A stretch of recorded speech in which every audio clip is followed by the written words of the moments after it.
Estou com muita expectativa para ouvi-los também. Dar as boas-vindas ao professor Thomas Bustamante. É o segundo momento que ele se encontra aqui com a gente em Belém, primeiro momento no CESUPA, que tive a oportunidade de ouvi-lo.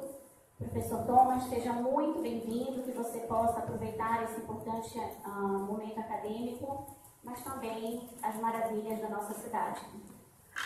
Os meus queridíssimos alunos, vejo muitos aqui e fico muito feliz também com a presença de vocês. Bom, é importante registrar que a minha presença aqui nesse evento vai ao encontro da ideia de que toda regra tem a sua exceção. Me parece que a filosofia do direito é um assunto tratado eminentemente por homens, a julgar pelo número de palestrantes e debatedores, 9, e mulher exatamente 1. E eu espero que esse cenário se altere e tenho muita esperança de que isso aconteça, especialmente a julgar pela participação destacada das alunas, especialmente nos grupos de pesquisa, nos grupos de estudo, nas monitorias, e especialmente a presença muito importante nas salas de aula. Eu espero que em pouco tempo nós tenhamos uma espécie de equilíbrio na participação entre homens e mulheres na filosofia do direito, porque, na verdade, isso acaba sendo também um convite às alunas para se dedicarem a essa área tão fascinante, tão empolgante, mas também tão árdua, que é a filosofia do direito. E importante também desse evento é que, sob olhares distintos e também com respostas distintas, nós vamos discutir uma pergunta aparentemente tão singela, mas que apresenta uma grande complexidade. Na verdade, essa pergunta nos acompanha desde os primeiros dias de aula com os nossos alunos calouros, em que perguntamos, afinal de contas, o que é o direito? Qual a natureza do direito? Então, é uma pergunta simples, mas que sugere, na verdade, nos indaga grandes reflexões teóricas e uma multiplicidade de respostas. E eu parabenizo, inclusive, a organização do evento. Eu sei que teve também a orientação do professor André Coelho na seleção dessas possíveis respostas. Que, vejam, são escolhas. Nós temos tantas outras respostas a serem discutidas, mas acredito que essas respostas sejam bem apropriadas para aquilo que, enfim, os nossos palestrantes também estudam e pesquisam ao longo do tempo. Então, o interessante é que, pelo próprio formato da programação, nós vamos ter, inclusive, respostas opostas. Então, de um lado, nós vamos ter, especialmente, teorias descritivistas do direito, que se preocupam mais com uma análise ontológica, empírica, factual, constatativa do direito, como é muito comum nas abordagens positivistas, a julgar como exemplo do próprio objetivo da teoria de Herbert Hart, que se propõe a escrever um ensaio de sociologia descritiva, ou seja, descreve o direito como ele é e não exatamente o direito como ele deveria ser. De outro lado, nós temos teorias que abordam uma perspectiva normativa, valorativa, portanto, fazendo uma descrição, mas conjugada também a um aspecto moralmente relevante. Ou seja, partem de teorias que têm um compromisso moral, que é exatamente teorias interpretativas como a de Ronald Dworkin, que também será alvo dos nossos debates aqui. Então, nós temos esse contraponto, respostas inclusive opostas, naquilo que Gerald Postman chama de teorias, de um lado, observadoras, e, de outro lado, teorias participativas, em que nós temos, portanto, uma importância das reflexões morais para fazer da prática jurídica o melhor que ela possa ser à luz de uma melhor interpretação moral. Então, nesse contraponto, nessa afirmação e negação de teses, vai ser interessante justamente porque nós vamos fugir, digamos, do pensamento único, do modelo único e da resposta única. Então, é nessa divergência que nós vamos debatendo e espero que possamos, no final das contas, pelo menos ter algumas ideias introdutórias sobre essa perguntinha afinal de contas, o que é o direito. E nessa perguntinha básica, a mim coube falar sobre o positivismo jurídico inclusivo. E é claro que, como me coube a mim falar sobre o positivismo inclusivo, eu vou falar a vocês que a teoria positivista, nos moldes inclusivos, é a teoria dominante, é uma teoria que se propõe, portanto, a responder algumas críticas dos seus adversários, afirmando-se como uma teoria viável, e nas palavras do autor que eu vou ter como referência aqui, que se chama Wilfried Valuchow, esse autor diz que o positivismo jurídico é exatamente uma teoria iluminadora. E que, muito ao contrário daquilo que diz, digamos, o senso comum teórico de crise e falência e sucumbência do positivismo jurídico, segundo ele, o positivismo jurídico goza de boa saúde, está vivo e mais vivo do que nunca. Então, esse vai ser, na verdade, o tom da minha fala aqui com vocês. Bom, como eu vou ser exatamente a primeira a falar, eu vou fazer, digamos, uma apresentação introdutória sobre a questão do positivismo jurídico, que vai tocar especialmente a fala do professor André e depois a fala do professor Thomas Bustamante.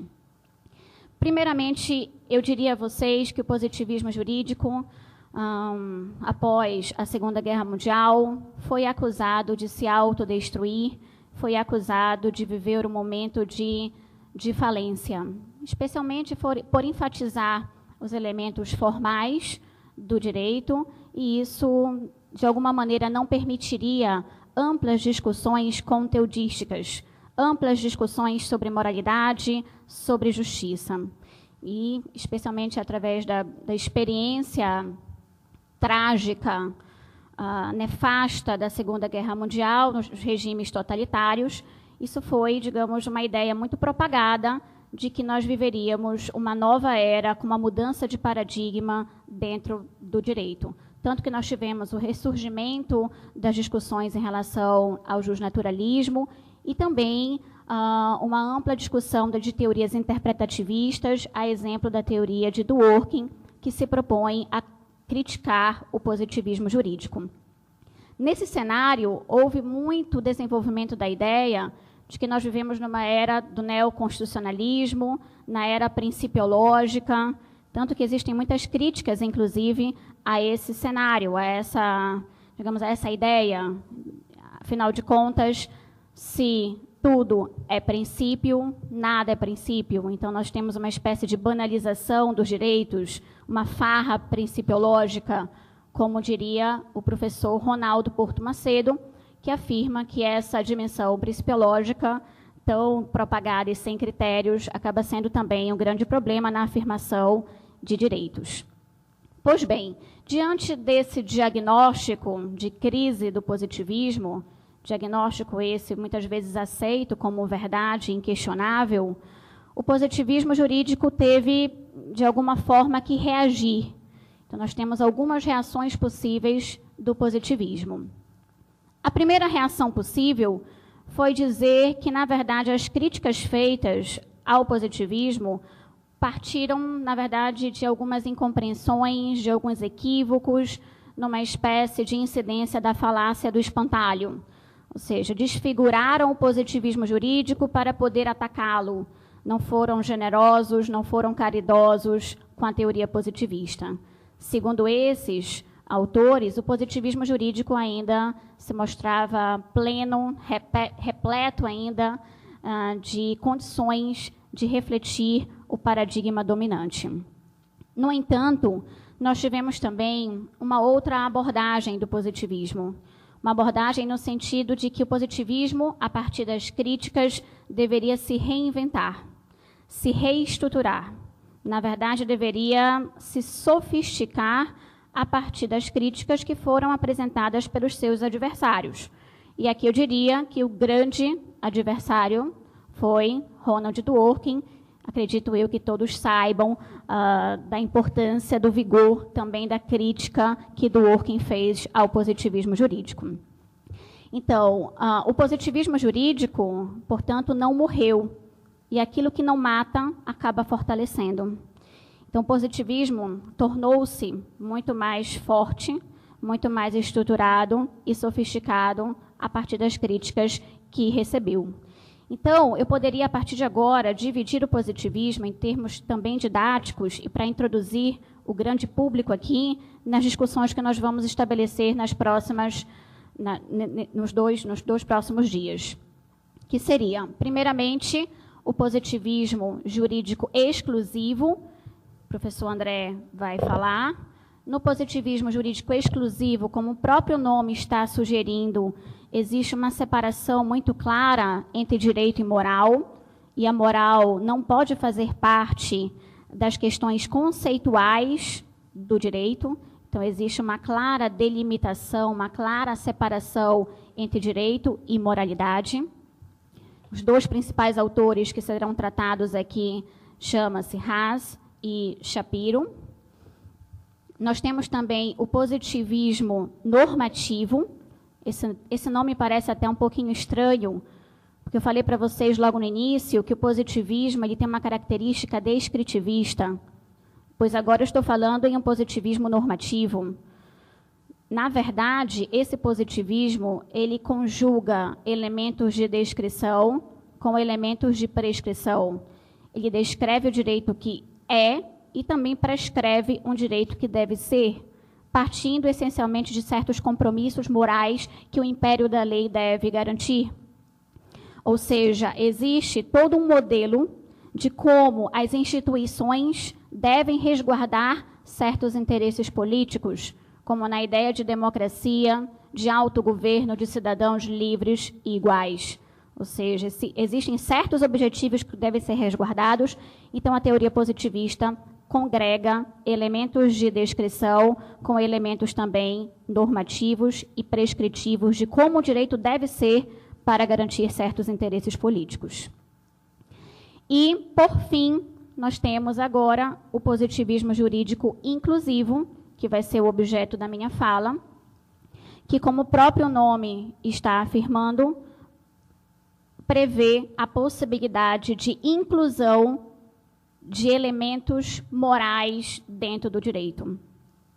Na verdade, essa ideia já era plenamente compreendida no próprio conceito de direito, do Hart, e seguida pelos próximos autores do pensamento pós-hartiano que seguem essa perspectiva inclusivista. O objeto da minha fala vai ter como principal referência teórica aqui um livro chamado exatamente O Positivismo Jurídico Inclusivo, desse autor canadense, Wilfrid Valuchow. Esse autor publicou o livro em 1994, não há ainda tradução para o português desse livro, e esse livro foi resultado, em parte, da sua tese de doutorado, defendida na Universidade de Oxford, e com a orientação nada mais, nada menos do que do seu mestre, Herbert Hart. Estava na sua banca de defesa McCormick, e também na sua tese há alguns agradecimentos aos colegas Ronald Dworkin e Joseph Haas. Além de várias citações também a teóricos do justnaturalismo, como Fuller, Finnes, o que justamente acha um autor muito apropriado, porque de alguma maneira ele dialoga com as várias questões e as várias respostas ao conceito de direito que nós vamos trabalhar aqui nessa jornada. Então, daí a escolha desse autor. Também muito pouco lido no Brasil, infelizmente, porque acredito eu que seja um dos melhores livros dos últimos tempos que nós temos para discutir de maneira mais apropriada, mais refinada e mais sofisticada a questão do positivismo jurídico. Esse livro também tem alguns artigos que foram publicados pelo próprio autor desde 1983. Então, vários artigos foram publicados em revistas de grande prestígio internacional que foram unidos, e nós temos esse livro também como resultado da tese e desses artigos prévios. Pois bem, então vamos às ideias. A partir de agora eu vou falar exatamente das ideias desse autor do positivismo e que, de alguma maneira, o meu recorte aqui na análise da sua teoria vai ser dialogando com o interpretativismo de Dworkin. Então, a grande questão é que ele apresenta algumas respostas às críticas que Dworkin fez acerca do positivismo jurídico. Primeiramente, eu vou fazer algumas questões introdutórias da sua teoria, para dizer para vocês que ele começa nas primeiras linhas do livro, dizendo que, em princípio, já existe uma certa divergência metodológica entre os autores. Na verdade, o positivismo jurídico parte de uma análise descritiva e explicativa do direito, ao passo que o interpretativismo de Dworkin, que é o seu principal alvo também, parte de uma análise normativa. Então, em princípio, nós já temos perspectivas metodológicas dissonantes. De qualquer maneira, o diálogo é possível, tanto que o diálogo Hart-Dworkin é um dos mais promissores e impactantes dos últimos tempos, no âmbito da filosofia do direito. E o Aluchal, ele trabalha, portanto, com esse debate, dando seguimento às ideias do seu mestre.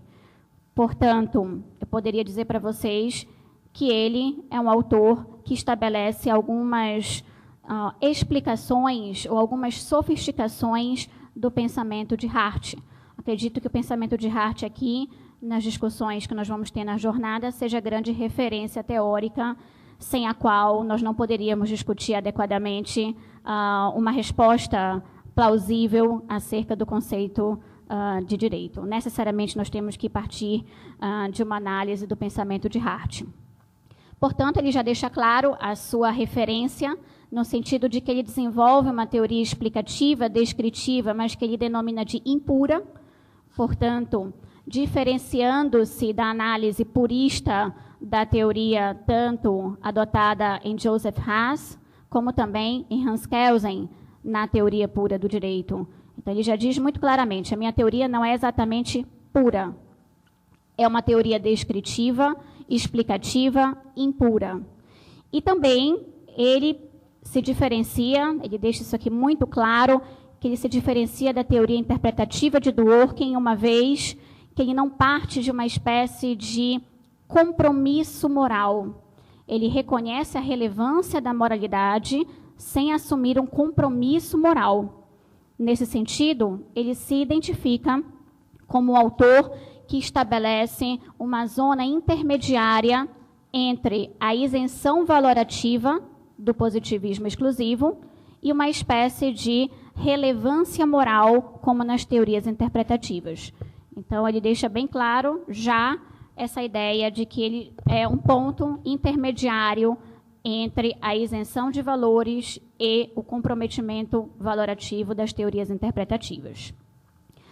Pois bem, a sua teoria parte da ideia de que os princípios de moralidade política são plenamente compatíveis com a teoria positivista.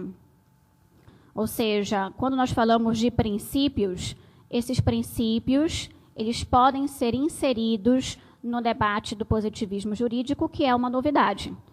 Até então, pela própria descrição que Dworkin faz do positivismo, os princípios estariam completamente fora de qualquer análise das teorias positivistas. Pois bem, o autor estabelece a ideia que a inserção da moralidade dentro da teoria positivista é plenamente compatível com a tese central do positivismo, que é a tese da separabilidade entre direito e moral. Primeiro, é importante dizer para vocês que, quando nós falamos aqui em positivismo jurídico, existem várias versões distintas do positivismo. Da mesma forma, quando nós falamos em justnaturalismo, existem várias perspectivas distintas sobre o justnaturalismo.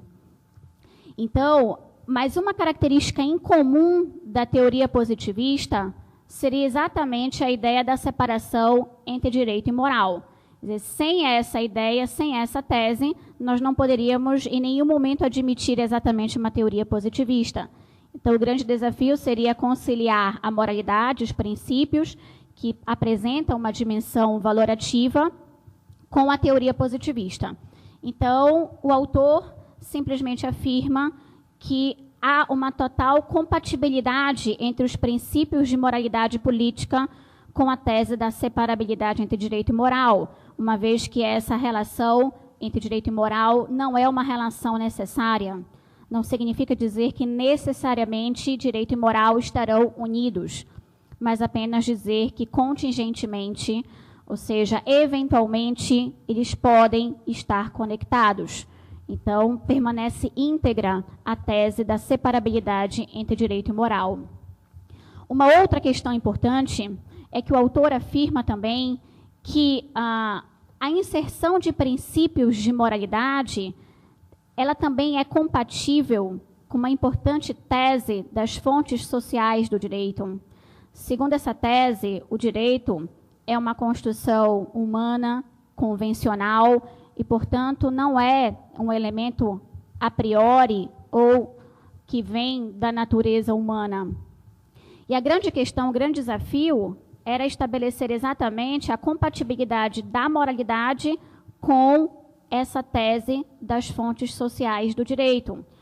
E o positivismo jurídico inclusivo adota um sentido mais brando, mais fraco dessa tese das fontes sociais do direito, porque, de alguma forma, aceita que elementos morais, conteudísticos, possam fazer parte dos testes de validade que reconhecem exatamente o direito válido numa sociedade.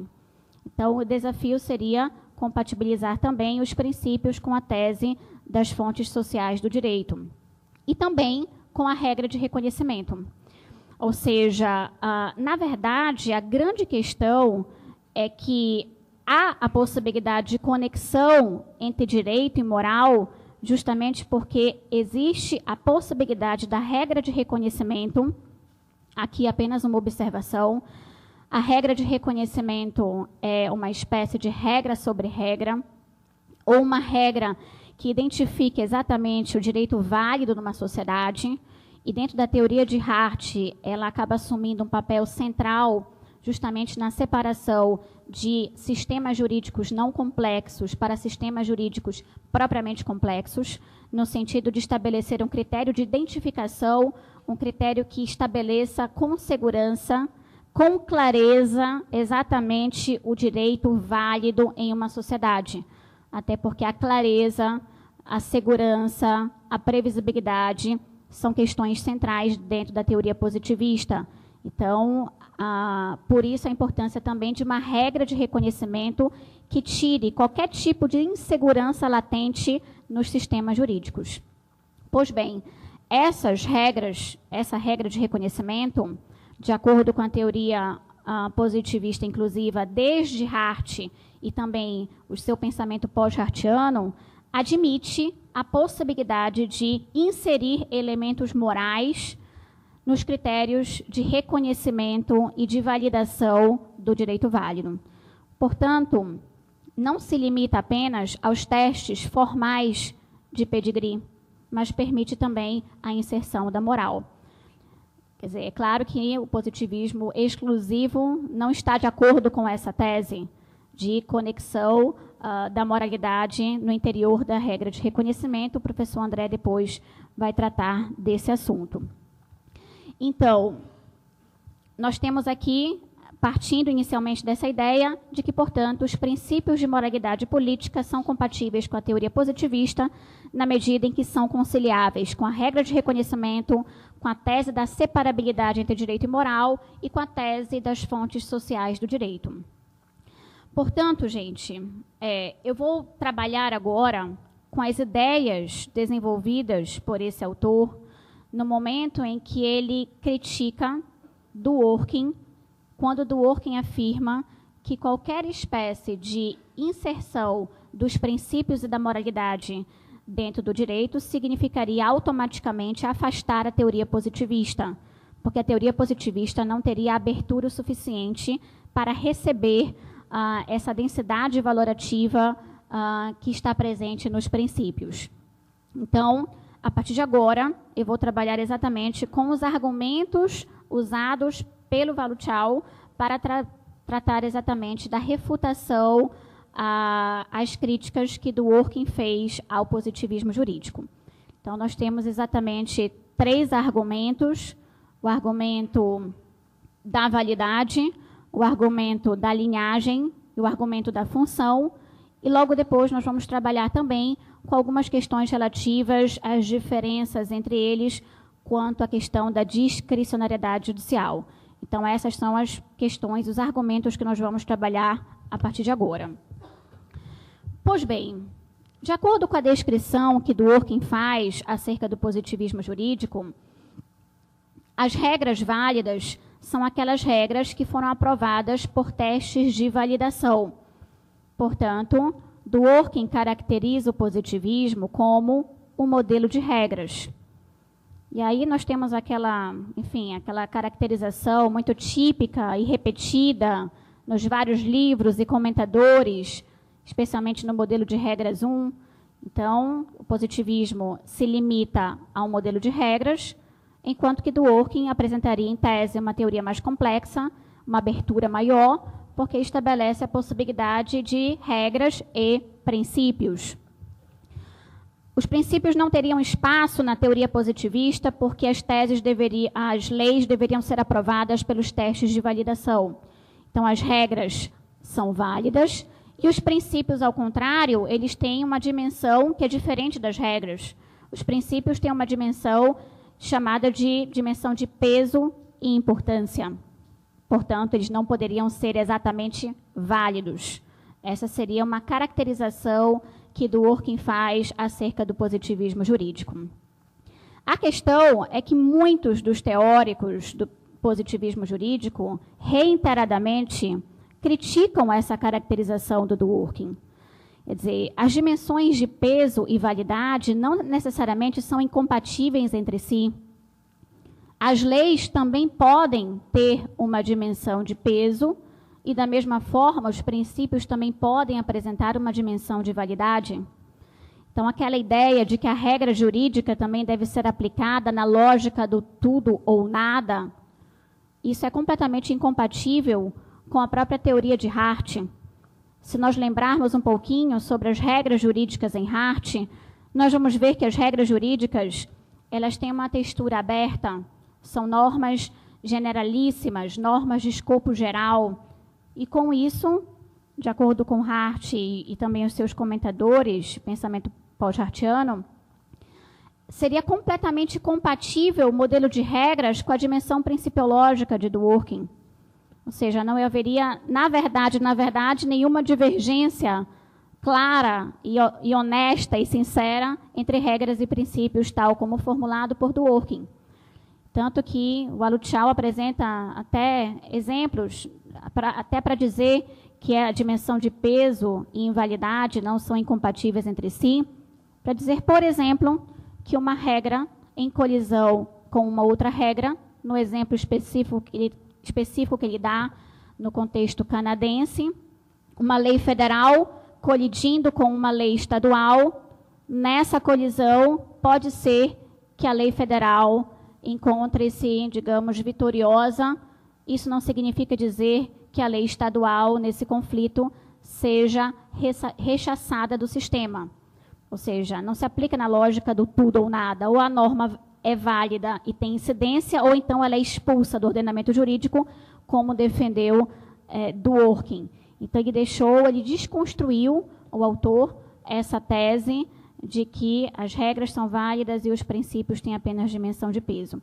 Na verdade, o que é interessante é que essa tese foi tão criticada, pelos adversários de Dworkin, que uma questão interessante é que o professor Ronaldo Porto Macedo, no livro Do Xadrez à Cortesia, fala claramente que Dworkin, inclusive, abandonou essa estratégia de partir da dimensão principiológica para criticar o positivismo.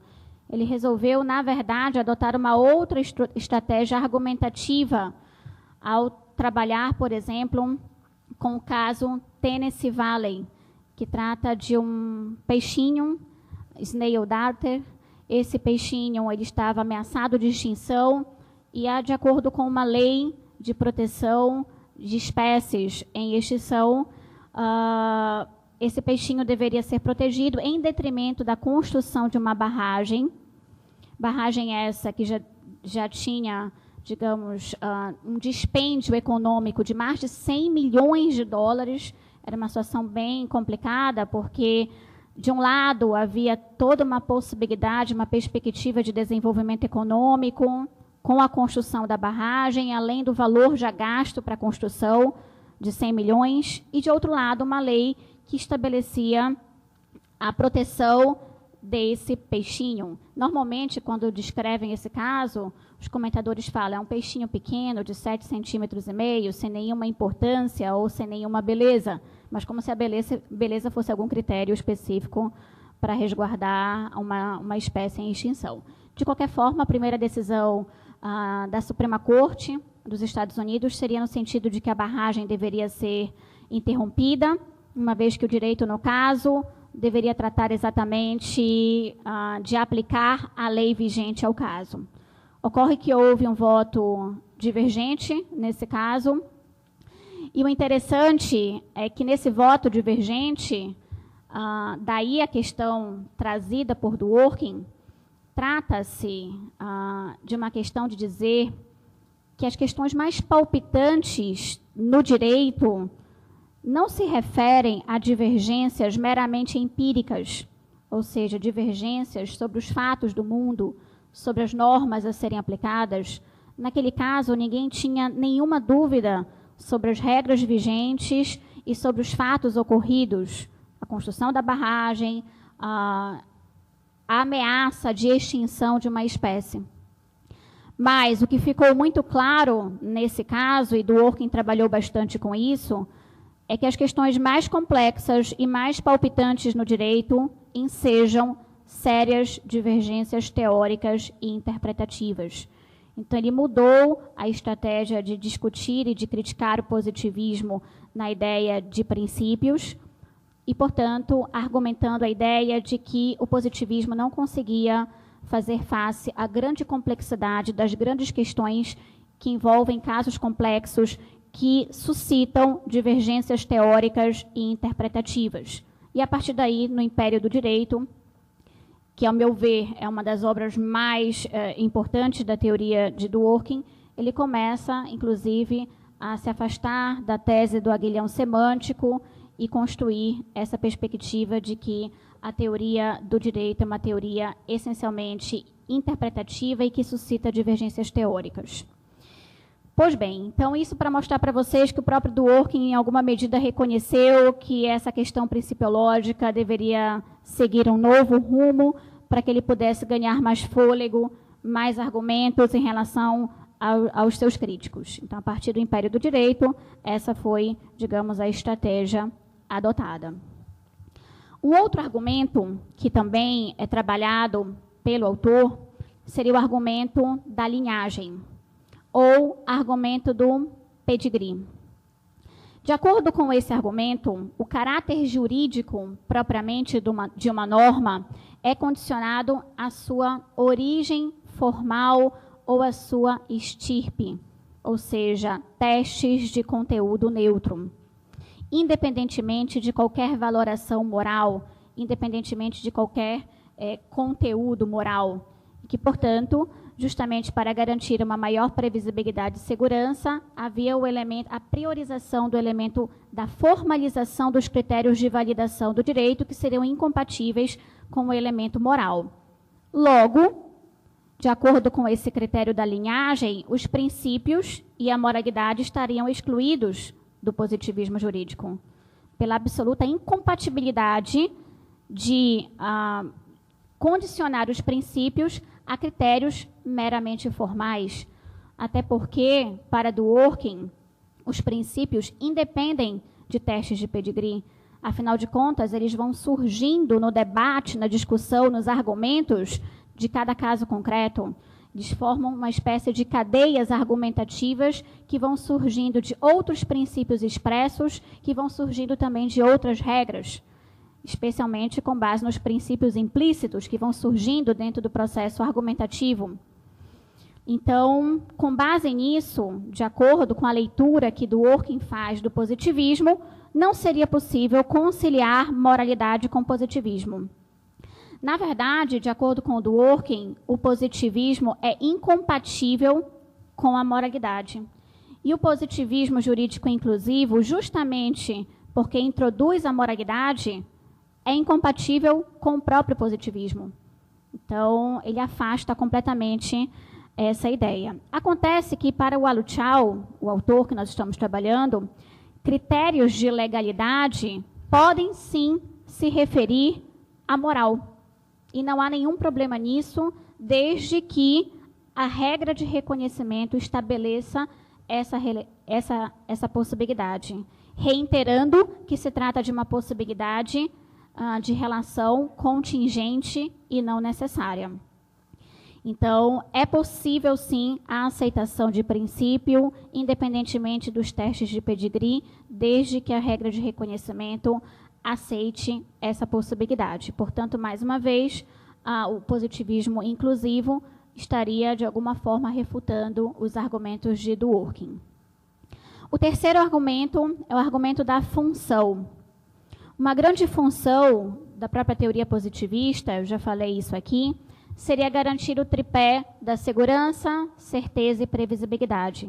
Então, os padrões de normatividade têm que ter critérios muito claros, até de decidibilidade e de comportamento em sociedade, para evitar qualquer espécie de instabilidade e de caos social. E, justamente, o positivismo jurídico, ao permitir o ingresso de moralidade, estaria, em certa medida, vulnerando essa função que é muito cara ao positivismo. Estaria, de alguma maneira, trazendo elementos adicionais de insegurança ou de imprevisibilidade no interior do sistema jurídico. Então, acontece, que é interessante perceber, é que essa questão é uma falsa questão, na medida em que, muitas vezes, muitas regras que são aprovadas exatamente pelos testes de pedigree, por testes formais, são regras que têm textura aberta, apresentam zonas de incerteza, e, portanto, nós não temos tanta certeza assim no direito como gostaríamos, como o próprio positivismo jurídico gostaria que fosse. Os elementos de imprevisibilidade e de incerteza estão presentes, inclusive, como normas aprovadas pelos testes de pedigree. Então, a conexão da moralidade não necessariamente amplia qualquer forma de instabilidade ou de insegurança. Ou seja, nós podemos, inclusive, ter o ingresso de elementos morais sem que, com isso, necessariamente, nós tenhamos mais insegurança. Então, esse é um argumento também apontado pelo Aluchal para dizer que também a questão da segurança é um dos critérios, sim, importantes para o positivismo, mas também não é o único. E não é enclausurado nesse critério de segurança ao ponto de simplesmente não dimensionar também outras possibilidades e outros interesses também que são importantes, como a própria questão da textura aberta do direito, que permite uma certa flexibilidade na aplicação e na vivência do direito.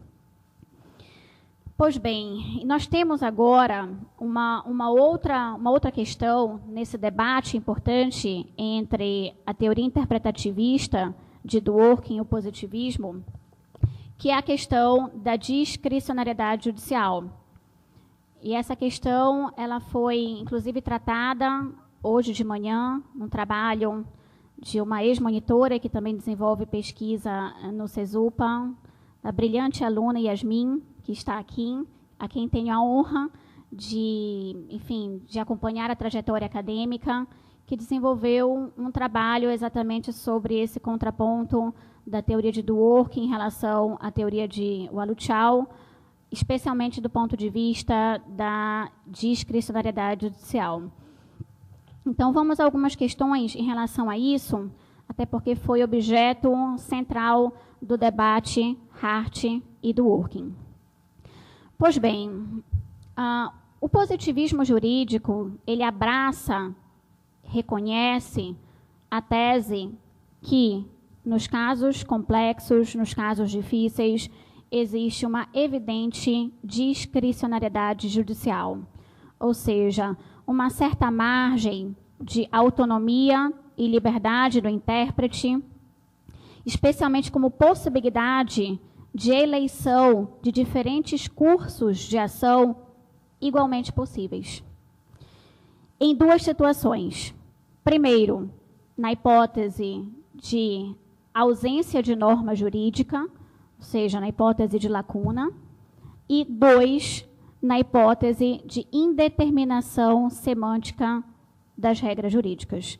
Ou seja, especialmente nos termos vagos, nos termos ambíguos, nos casos duvidosos, nas zonas de penumbra e ambiguidade, existem certas situações em relação às quais não existe um critério para que o juiz decida de maneira a alcançar exatamente uma resposta correta.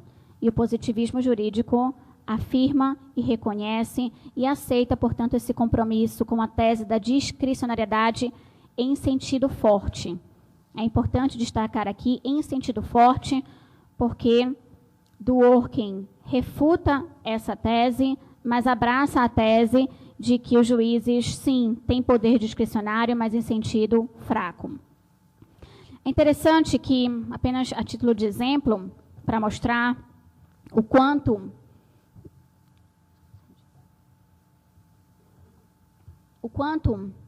esses conceitos podem ser incertos, dando margem a muitas dúvidas interpretativas, Dworkin dá um caso bem, digamos, bem didático. Ele diz o seguinte, que um homem com uma cabeça brilhantemente polida, não há nenhuma dúvida de que esse homem que tem a cabeça brilhantemente polida seja careca. Vamos dar um exemplo para os alunos do CESUPA que conhecem o queridíssimo professor Arthur Laércio, que efetivamente tem uma cabeça brilhante em duplo sentido, porque ele é uma cabeça brilhante e é um excelente professor, e, ao mesmo tempo, ele tem uma cabeça brilhantemente polida, porque ele é um careca. Nesse caso, nós não temos nenhuma dúvida. No entanto, nós temos uma outra situação, de um homem que tenha uma cabeleira luxuriante, repleta. Vamos dar o exemplo aqui do professor André Coelho, que eu acho que se enquadra exatamente nesse contexto. Não, por hora, né? O tempo é implacável, não? Então, nesse caso, é evidente que o professor André Coelho não seja careca. Mas ele coloca, Hart, uma situação de um homem que tenha, por exemplo, e essa é a expressão dele, eu não estou inventando aqui, que tenha um tufo aqui e outro ali. A pergunta é, trata-se de um careca? Então, eu diria, aquela pessoa que pega um cabelo de trás, bota para frente e acha que com isso está disfarçando a careca. Esse daí é um careca ou não é o careca? Nós temos dificuldade para chegar numa conclusão definitiva.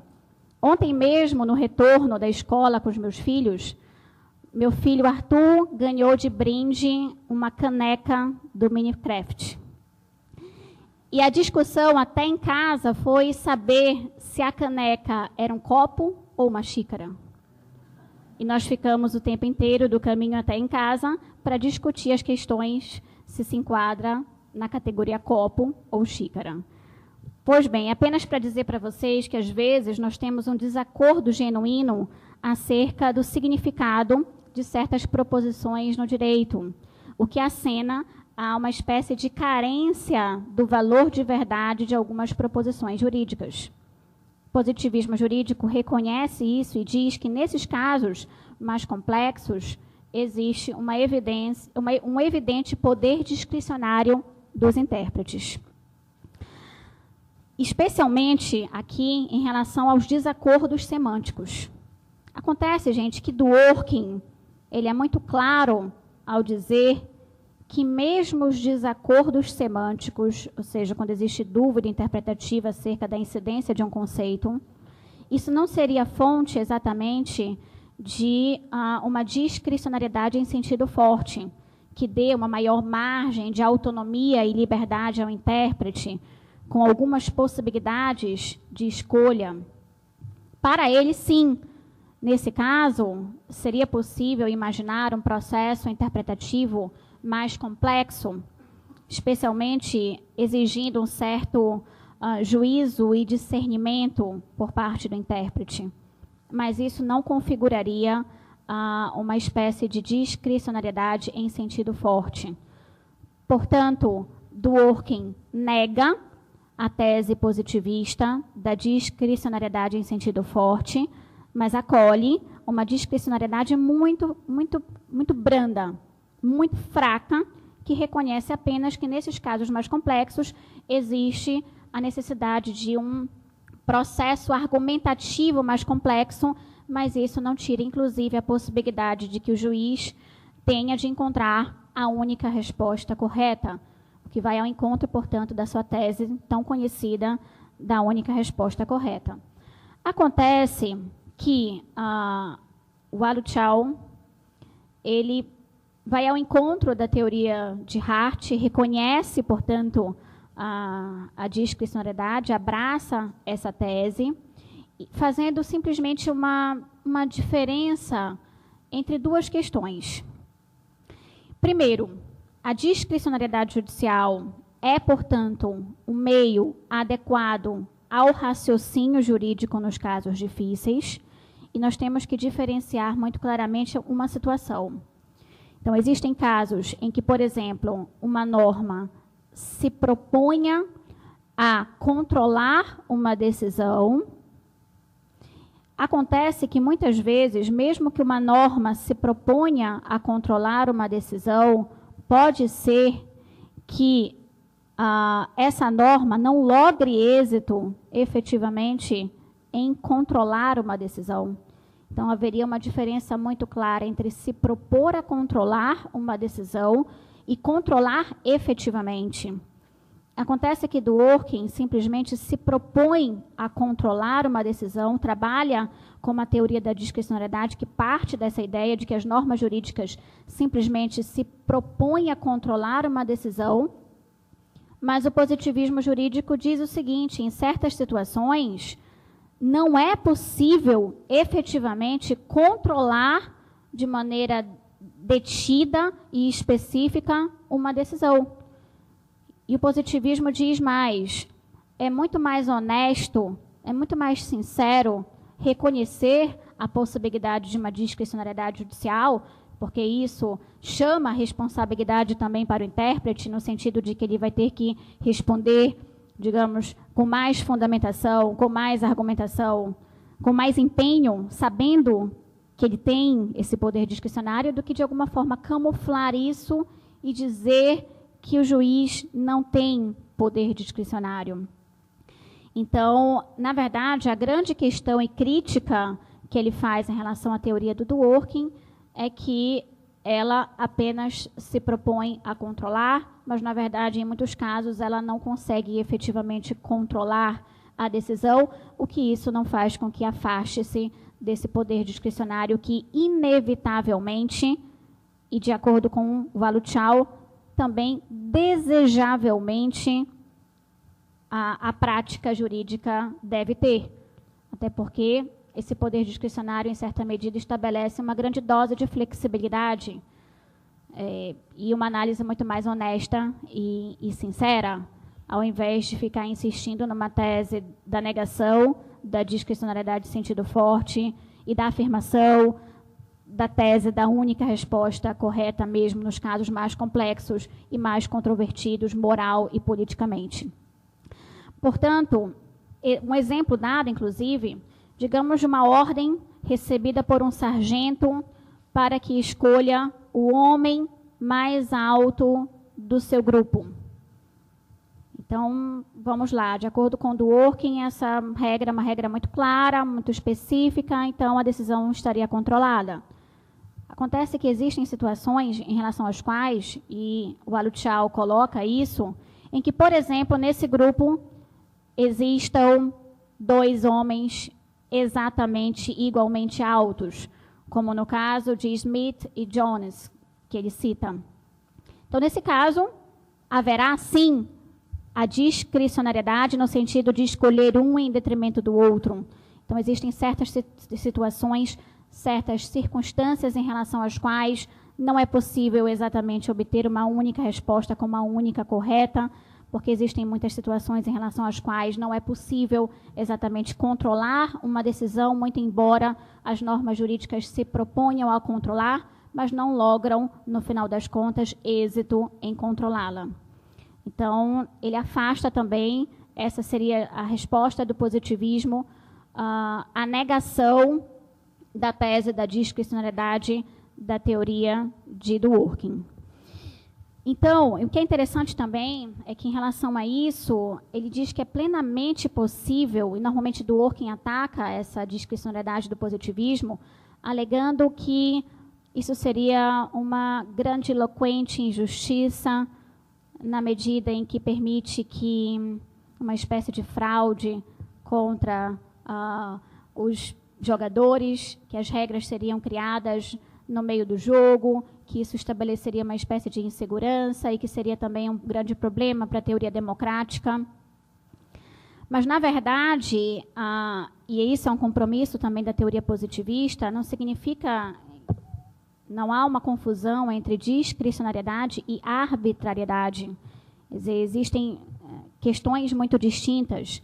A arbitrariedade seria uma espécie de total inventividade que conduz ao ceticismo, ao decisionismo, enquanto que a discricionariedade para a teoria positivista é compatível com as regras e com a segurança de um Estado de Direito.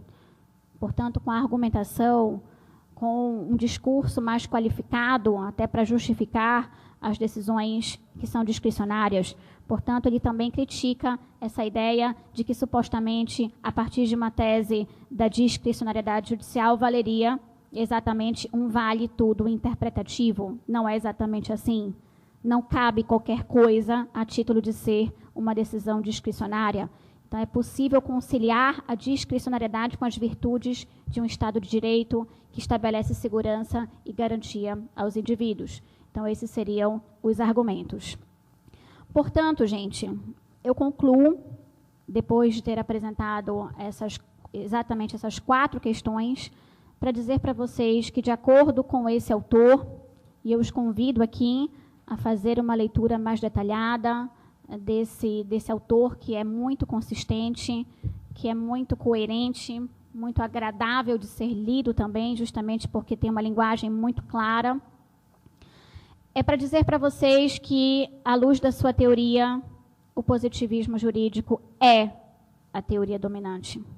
Mesmo que se diga e reiteradas vezes, eu acho que na minha época de graduação, que coincide também com a época de graduação do professor André, nós ouvimos isso reiteradas vezes, tanto que quando nós tínhamos, por exemplo, um colega que se declarava positivista, isso era, nossa, ele é um positivista, isso é um tratamento muito nefasto e pejorativo e fala as piores coisas de uma pessoa quando a pessoa se declara positivista.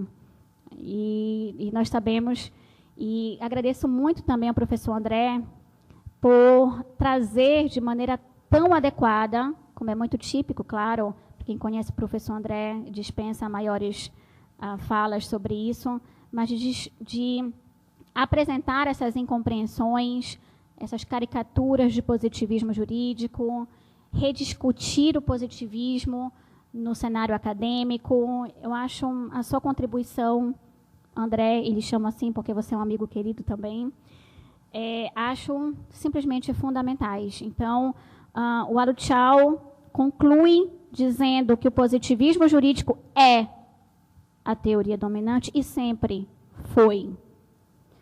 E, na verdade, nós tivemos uma sofisticação do positivismo que goza de grande e plena saúde. Nunca esteve tão vivo como agora. Trata-se de uma teoria absolutamente madura, viável e iluminadora. Essas são as palavras para dizer que o positivismo simplesmente é a teoria dominante na contemporaneidade.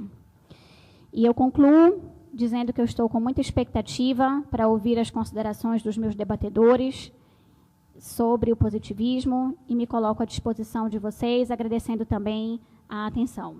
Obrigada.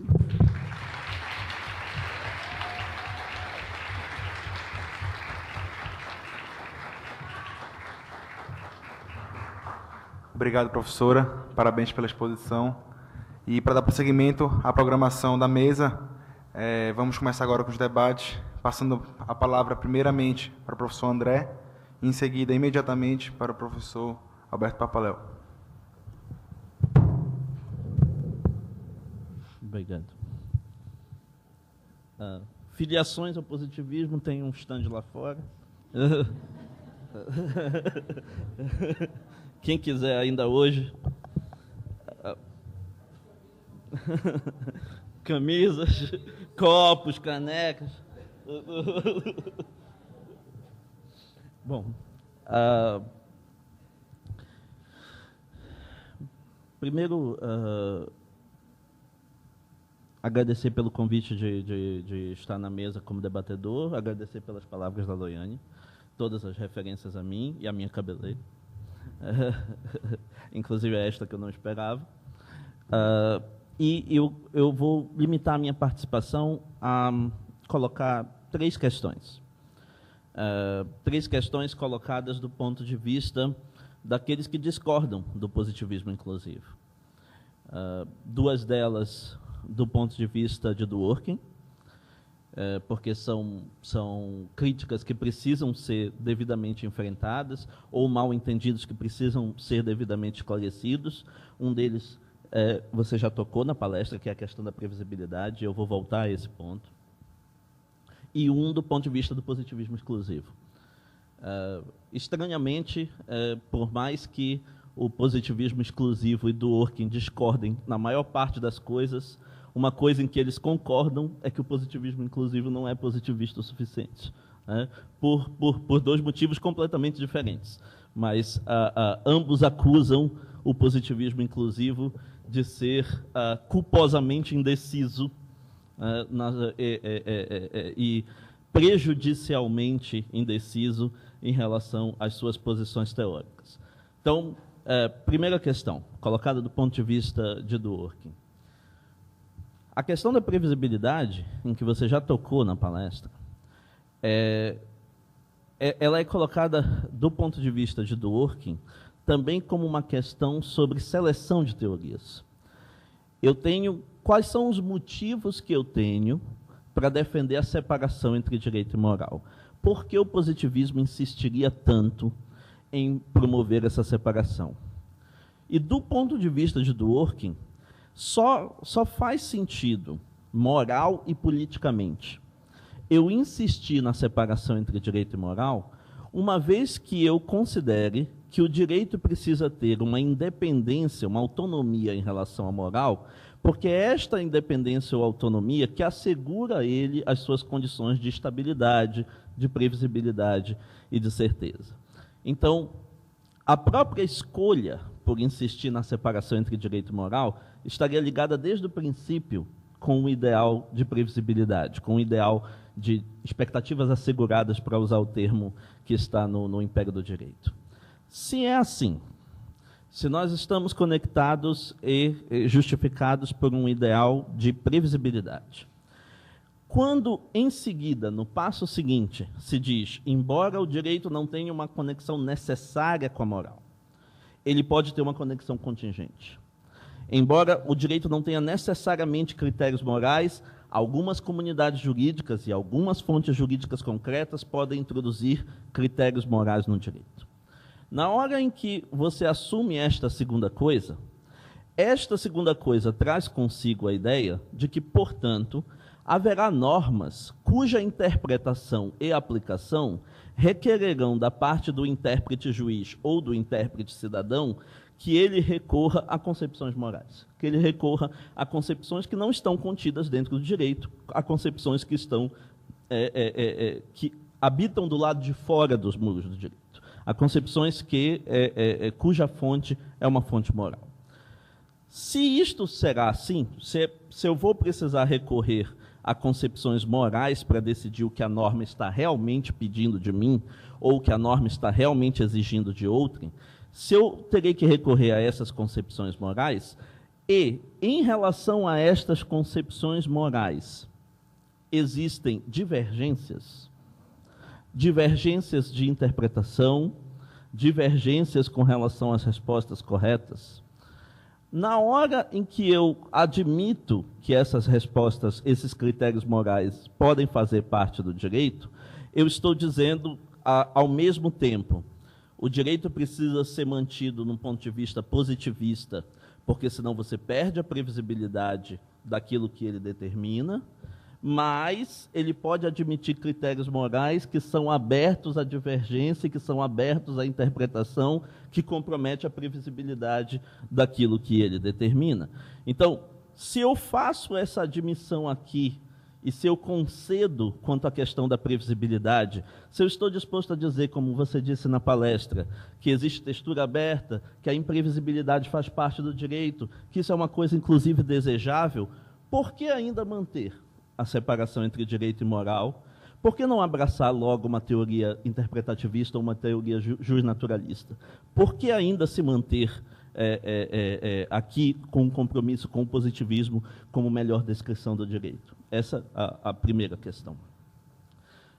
Uma segunda questão, que diz respeito à aplicação judicial desses critérios morais. O que exatamente esses critérios morais estão pedindo do intérprete? Para usar um exemplo que é sempre usado nos debates do positivismo inclusivo. Existe uma norma na Constituição americana que diz que as penas que são incomuns ou cruéis não podem ser admitidas nas legislações estaduais. Essas penas são inconstitucionais. E existe uma divergência dentro da discussão moral, política e jurídica americana sobre como fica a pena de morte com relação a isso. Existem aqueles que acham que a pena de morte, quando ela é executada de maneira breve, como na cadeira elétrica, ou de maneira indolor, como no caso da injeção letal, ela não se qualifica como uma pena cruel.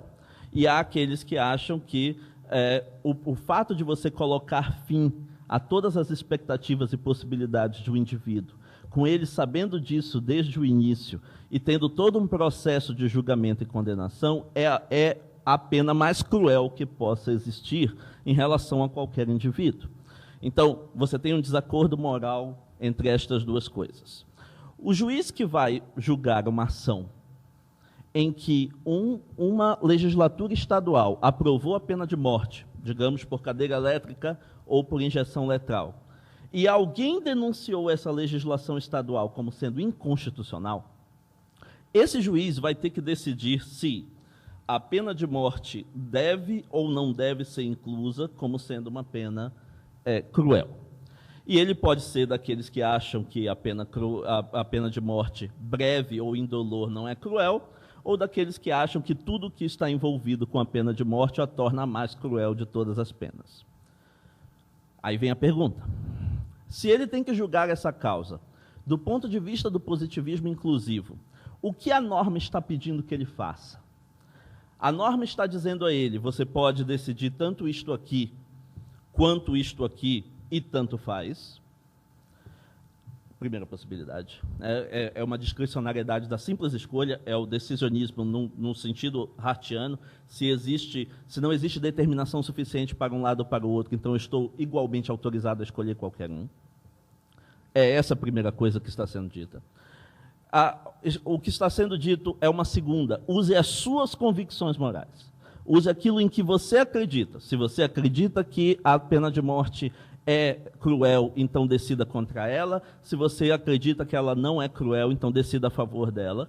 É isso que a norma está dizendo.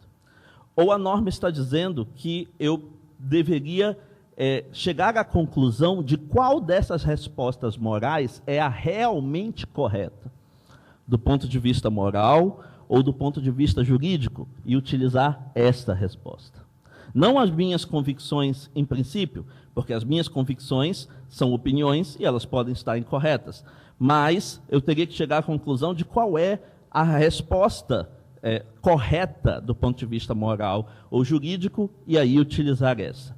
Porque dependendo do que for que a norma está exigindo, as consequências, em todos esses casos, parecem militar contra o positivismo inclusivo.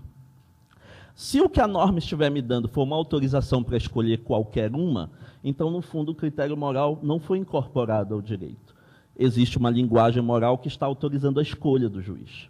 Existe uma resposta que é moralmente correta, mas ele pode escolher a moralmente incorreta. Existe aqui uma moralmente incorreta, mas ela mesmo assim pode ser escolhida. Então, o critério moral não foi de fato inserido no direito. Uma linguagem moral foi. Mas existe uma autorização para se fazer uma escolha. Se for a segunda, se for a convicção dele, que a norma está dizendo que precisa ser aplicada, novamente, isso não é um critério moral. Isso é, na verdade, uma autorização para que os juízes decidam de acordo com aquelas que são as suas convicções morais e políticas. Isso não é a incorporação de um critério moral ao direito, isso é a autorização para uma tirania moral do judiciário. Ou, se for a terceira coisa, se ele tiver que encontrar a resposta realmente correta, então o direito teria que vir acompanhado de um método com o qual você encontra a resposta realmente correta disso. E Dworkin propõe um método de como fazer isso, e o positivismo inclusivo não propõe um método de como fazer isso. E se não há este método, então eu não estou de fato comprometido com a resposta moralmente correta, e se eu não estou de fato comprometido com ela, então o critério moral não foi realmente incorporado no direito. Apenas uma linguagem moral que dá autorização para escolhas discricionárias. Essa é a segunda questão. A terceira questão, a questão do positivismo exclusivo. Sobre por que isso não poderia ser feito de várias formas. Como algumas delas exigem a explicação sobre a autoridade ou sobre o sentido de obrigação, eu vou renunciar a fazer a pergunta a partir delas. Eu vou fazer a pergunta a partir da tese da diferença prática, da maneira como ela é exposta pelo Shapiro. Em tese, se o direito existe e nos dá uma orientação de conduta, ele deveria nos dar uma orientação que sem ele nós não teríamos. Ele deveria nos dar um motivo para agir que sem ele nós não atenderíamos e não teríamos razões para agir daquela maneira. Porque se ele nos der um motivo para agir, que é aquele que nós já teríamos e já levaríamos em consideração, então ele não está nos dando orientação prática nenhuma. É semelhante àquela pessoa para quem você pede um conselho numa situação difícil e pergunta qual destas coisas eu deveria fazer, e a pessoa lhe dá a resposta absolutamente frustrante de que você deve fazer aquilo que você acha que é o correto, aquilo que você acha melhor. Bom, mas isso é o que eu já faria se eu não recebesse conselho nenhum. Isso é o que é exatamente determinar qual dessas alternativas é a mais correta, que eu preciso que alguém faça por mim, e é por isso que eu estou pedindo um conselho aqui.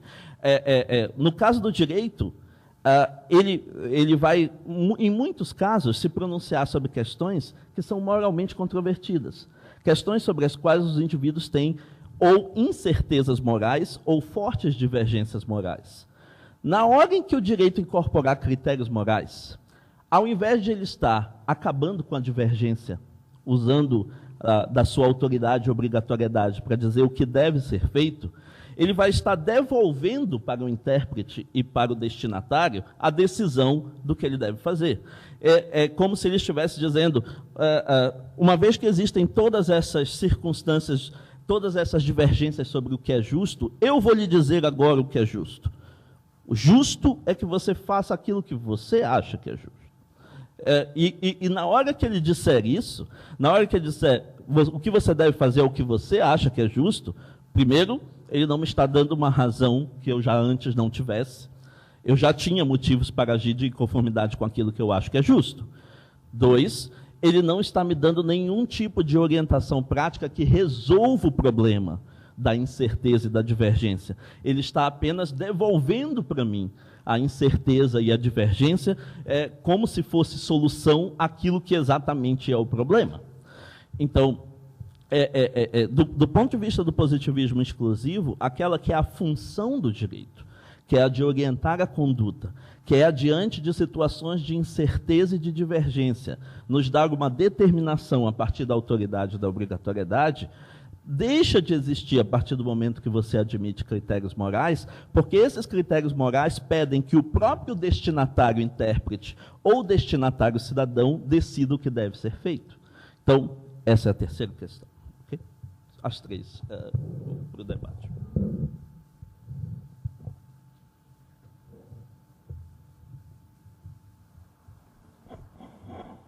Bem, boa tarde a todos. Na mesma seara de todos que já falaram antes de mim, gostaria de agradecer muito a organização do evento, ao Vitor, a Bianca, ao Lucas, que me procuraram com bastante antecedência para poder fazer parte disso. Gostaria de agradecer também à professora Loiane, ao professor André pelas considerações.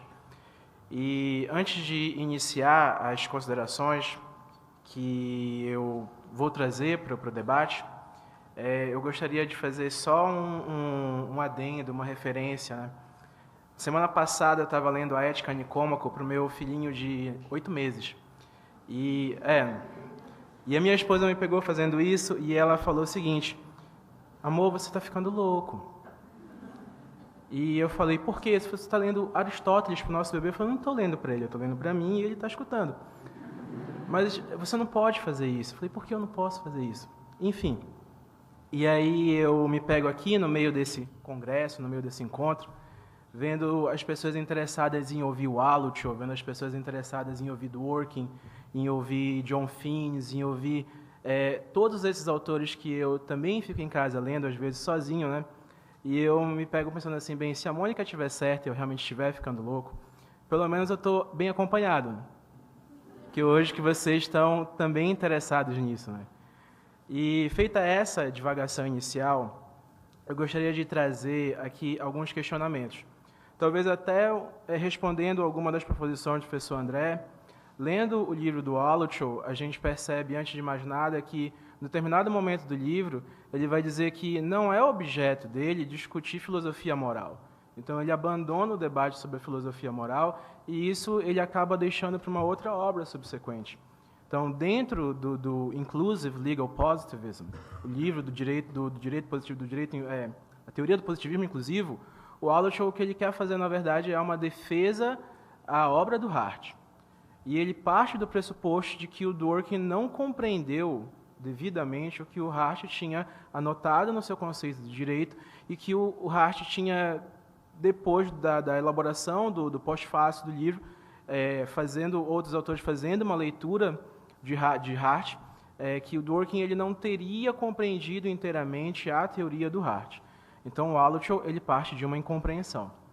O detalhe interessante é que o próprio Dworkin, quando ele vai sustentar a tese inicial no modelo de regras, ele aponta que ele tem que escolher um modelo para poder criticar. E ele escolhe o modelo do Hart porque ele considera o modelo mais adequado. E isso vai trazer para mim uma outra ideia de uma outra incompreensão, que vai versar sobre, na verdade, uma incompreensão sobre aquilo que a hermenêutica moderna vem chamar de tradição. Por que é que eu digo isso? Porque quando a gente observa o início do conceito do direito, o Hart ele vai ser bem claro, e hoje de manhã o professor André lembrou isso com bastante prudência. Ele é bem claro quando ele diz que existem diversos conceitos do direito. Ele vai se reputar o conceito de Austin, ele vai se reputar o conceito de Kelsen, então ele vai falar do Province of Jurisprudence Revisited, ele vai falar da teoria pura do direito, e ele vai propor, ele vai dizer que ele vai fornecer um conceito de direito, mas ele não exclui que existem outros conceitos. Agora, o fato é que, quando a gente observa o modelo anglo-saxônico, nós vamos ter uma concepção de direito que é adequada à sua tradição. E a tradição anglo-saxônica vai demonstrar para mim, dentre outras coisas, e foi uma coisa que eu apontei hoje de manhã, a ideia de uma fonte do direito baseada em regras. E o livro, na original, é bem claro quando ele utiliza o termo rules. E algumas traduções brasileiras vão utilizar norma, e aí fica uma incompreensão sobre a devida interpretação da construção da teoria do Hart. E por que é que eu estou apontando isso? Bem, eu adquiri um texto do Hart quando ele visita Kelsen, né, Kelsen Visited, quando ele vai em 1961, salvo o melhor juízo, para Berkeley, e ele conversa, dialoga com Kelsen e ele estabelece alguns termos. Ele vai dizer, por exemplo, olha, a preocupação do Kelsen é normativa, então ele vai atribuir um sentido deôntico para a norma jurídica.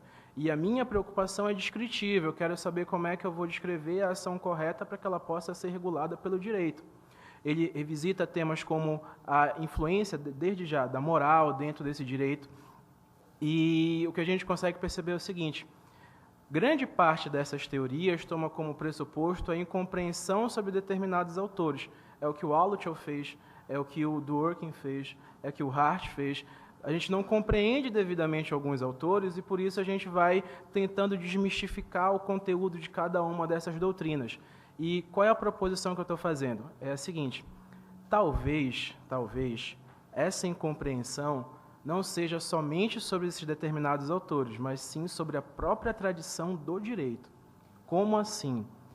Se eu reputo a Hart, a Dworkin, a Austin, a fixação das teorias que vão vir de uma tradição anglo-saxônica, será que elas vão ser devidamente recepcionadas, por exemplo, pelo direito brasileiro, que vem de uma tradição germano-românica?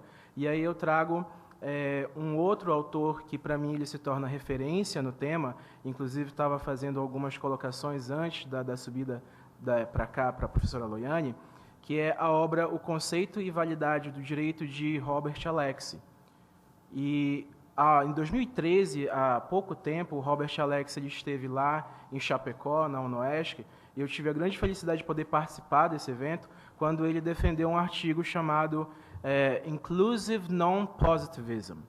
E ele vai trazer uma versão, que aí nós podemos reputar uma tradição germano-românica de direito, de uma teoria do que ele vai chamar de não-positivismo inclusivo.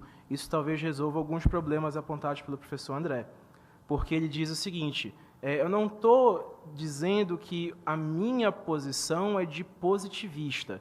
Eu estou dizendo que, se eu vou incluir a moral dentro do direito, eu não posso mais me chamar de positivista. Só que, ao fazer isso, eu estou trazendo uma resposta para a pergunta qual é o conceito do direito. E ele vai, então, se denominar de um não positivista inclusivo. Já lá no Conceito e Validade do Direito, ele parte de uma premissa que é um tanto interessante, porque é bem prática. Ele vai dizer assim: consideremos que... Ele parte de 3 hipóteses. A primeira que nós vamos utilizar agora para fins de explicação prática. A primeira é a seguinte: ele diz assim: imagine que um Estado X é soberano. E esse Estado X produz uma norma. A norma ela é descrita da seguinte forma: o Estado X é soberano e injusto. Aí ele se pergunta: essa norma jurídica, ela é direito? Se ela for direito, por quê? Se ela não for direito, por quê?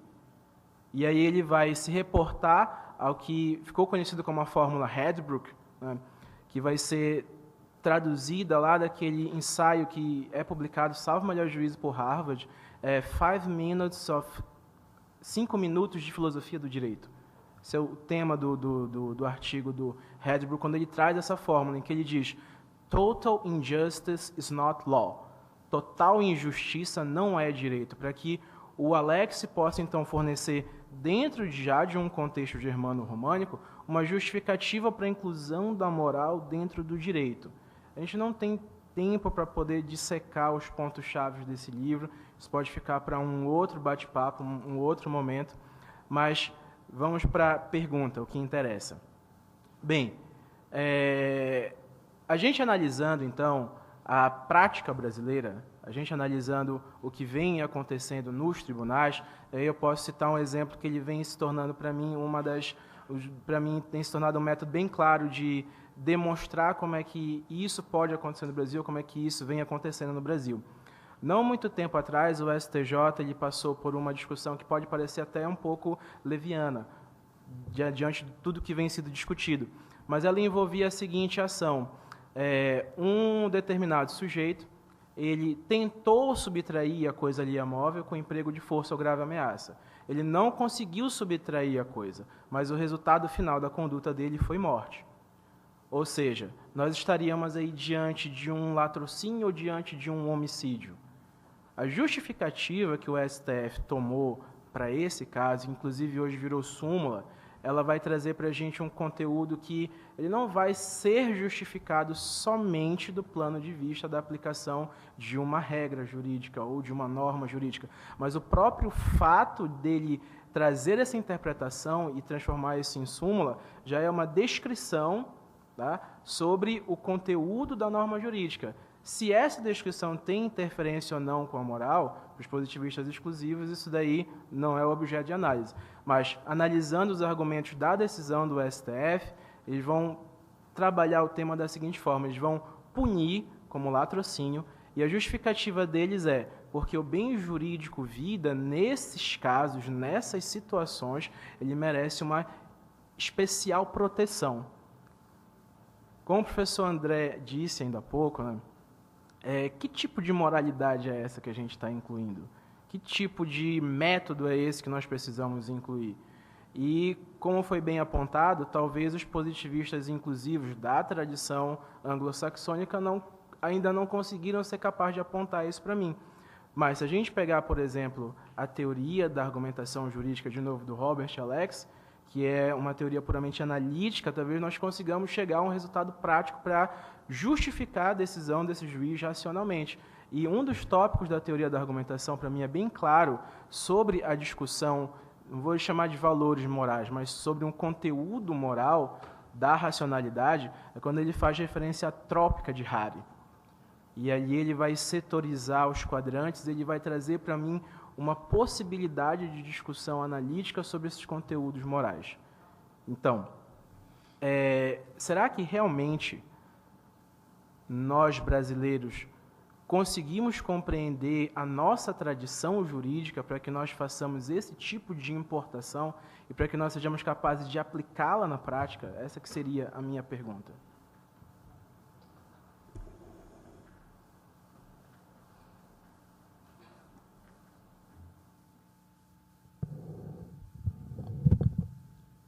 Bom, agradeço as considerações. O que é interessante é justamente ouvi-los também. Quer dizer, apresentei aqui as minhas ideias, as minhas perspectivas. É importante também ouvir as dos demais colegas. Professor André Coelho, como sempre, advogado do diabo, não professor. E apresentando as críticas que também são comumente feitas à teoria positivista e inclusivista, tanto partindo do positivismo exclusivo, como também da própria teoria interpretativista. Então, vamos lá.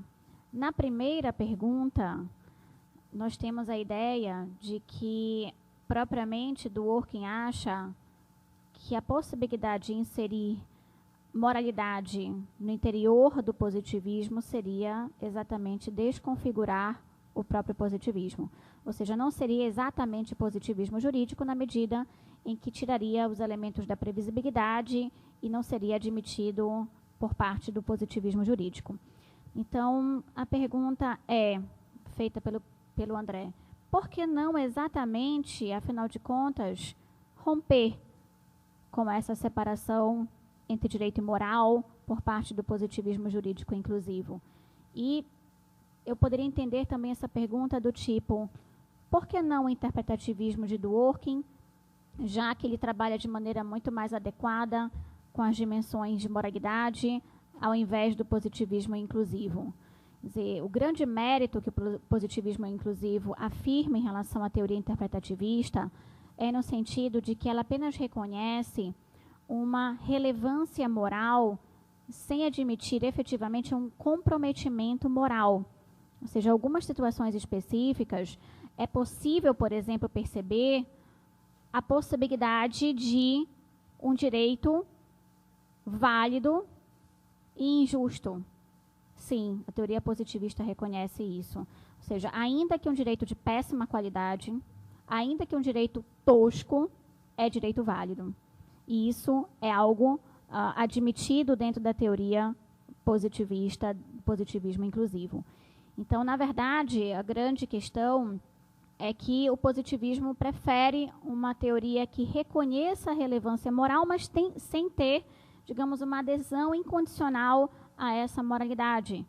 Então, isso, de alguma forma, garante, em alguma medida que isso seja possível, uma maior previsibilidade às funções que são típicas à teoria positivista. Em relação ao segundo questionamento, o professor muito bem colocou a ideia de que o positivismo jurídico não desenvolve exatamente o método interpretativo, ao contrário da teoria de Dworkin, a teoria interpretativista de Dworkin, que desenvolve um método interpretativo, especialmente com o seu modelo de juiz, Hércules, que estabelece todas as etapas exatamente do direito como integridade, como se deve interpretar os vários casos, dos mais simples aos complexos. Então, seria uma teoria, inclusive, mais rica do ponto de vista da própria interpretação, estabelecendo certos padrões de decidibilidade. Eu poderia dizer que o positivismo jurídico, na verdade, ele não se preocupou tanto com uma teoria da interpretação ou com uma teoria de um modelo exatamente ideal de juiz, como estabeleceu Dworkin. Quer dizer, isso a gente pode ver desde Kelsen, por exemplo, no livro Teoria Pura do Direito, apenas um pequeno capítulozinho, 8º capítulo mínimo, que trata sobre o processo de interpretação. Mas, em Dworkin, essa preocupação já é uma preocupação central. Ou seja, nisso ele realmente tem uma grande vantagem, uma vez que ele dedica grande parte da sua teoria a estabelecer um modelo, digamos, objetivo, inclusive, passo a passo do processo interpretativo.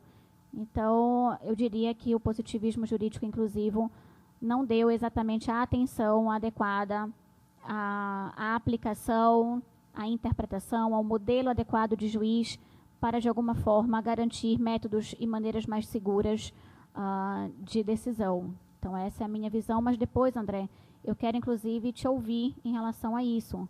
Acho que é interessante também tu apresentares as tuas ideias. A terceira questão é que, ao inserir a moral, de alguma forma, nós estaríamos, de alguma maneira, abrindo espaço à total imprevisibilidade, quer dizer, tirando os elementos que são tão caros ao positivismo jurídico, que é justamente garantir condições de estabilidade e de garantia de expectativas de maneira razoável na sociedade. A questão é que me parece que a inclusão da moralidade é uma realidade que nós não podemos fechar os olhos. Quer dizer, as principais constituições democráticas, especialmente no segundo pós-guerra, incorporaram de maneira muito definitiva a importância da moral nas constituições. E aí nós temos a internacionalização dos direitos humanos, uma preocupação muito grande em afirmar esses valores. Então, eu não consigo compreender de que modo exatamente uma teoria positivista possa se afastar de maneira tranquila dos elementos morais. Eu acho que a moralidade, o discurso jurídico acaba passando, sim, por uma consideração moral, e isso de maneira muito mais clara no pós-Segunda Guerra. Então, não consigo ver aqui exatamente vantagem em relação ao positivismo jurídico exclusivo, e eu tenho certeza que você vai, em grande medida, convencer a muitos aqui de que o positivismo exclusivo consegue atender e dar conta desse problema, mas que para mim é um problema central, na medida em que nós não podemos negligenciar os discursos morais nessa era de valorização também dos direitos humanos. Em relação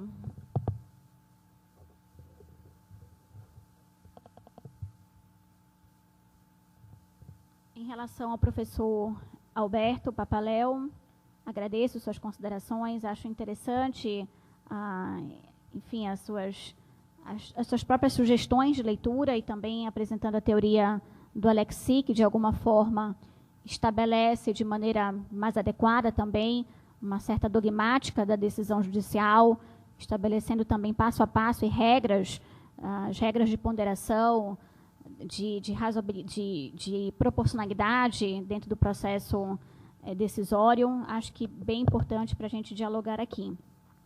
E a grande questão, que me parece também que vai ao encontro da pergunta do professor André, é a questão da aplicação prática, mais uma vez, da teoria positivista. E me parece, e caso seja necessário, possível também ouvir depois de vocês a ideia de que a teoria positivista ela fica muito mais no âmbito da própria teoria em si do que da prática. Me parece que existe essa separação entre teoria e a prática acaba não sendo exatamente o foco das teorias positivistas, a exemplo também do que acontecia na teoria de Kelsen, em que ele separava muito claramente teoria e prática e dava muito pouca atenção à prática e muito mais à teoria, e me parece que isso acaba sendo comum dentro das teorias positivistas, então, portanto, carece de maiores elementos de objetividade, um certo método adequado de decisão judicial. Essas são as questões que eu considero. E espero também, já que nós vamos ouvi-lo, que você possa tratar desses assuntos, tá bom? Então, agradeço. Obrigado aos debatedores pelos questionamentos. Obrigado, professora, pela resposta.